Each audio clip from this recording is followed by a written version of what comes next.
বন্ধু বান্ধৱীসকল, কি খবৰ আপোনালোকৰ? আশা কৰোঁ সকলো ভালে আছে আৰু ময়ো ভালে আছোঁ। আৰু আমাৰ এইফালে ধাননি পথাৰ কি ধুনীয়া পৰিৱেশ হৈ গৈছে চাওক। ইমান ধুনীয়াকৈ ধানবিলাক ওলাইছে আৰু মাজতে কিছুমানৰ পকিছে ধান। এইবিলাক দুদিনমান হ'লে দাব হ'বই আৰু। আমাৰ ফুচকিজনী কি কৰি আছে চাওক। এজনী ফুচকি ফুচকি ফুচকি ধেমালি কৰি থাকিব লাগে তাৰ লগত। ফুচকি ফুচকি ফুচকি ফুচকি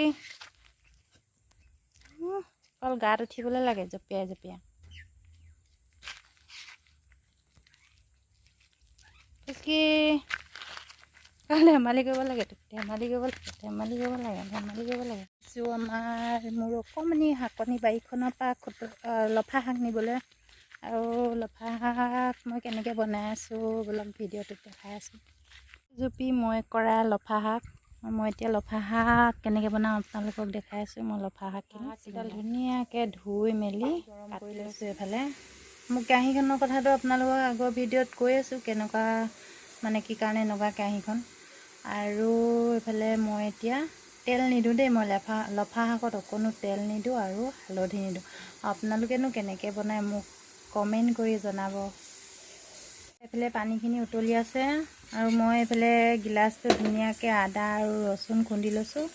আৰু এতিয়া মই এইখিনি উতলি থকা পানীখিনি দি দিম এনেকৈ।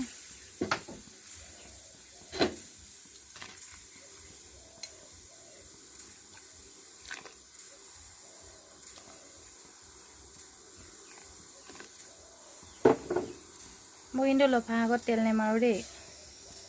মই নিমখ দিম সোৱাদ অনুসৰি।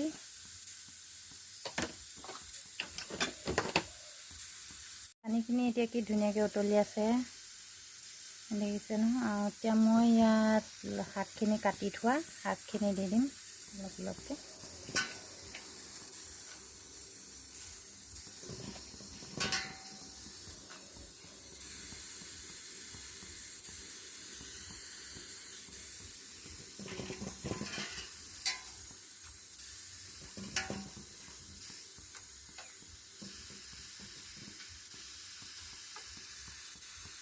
মই কেনেকৈ বনাওঁনো তাকে আপোনালোকৰ লগত এবাৰ শ্বেয়াৰ কৰোঁ বুলি ভাবিলোঁ।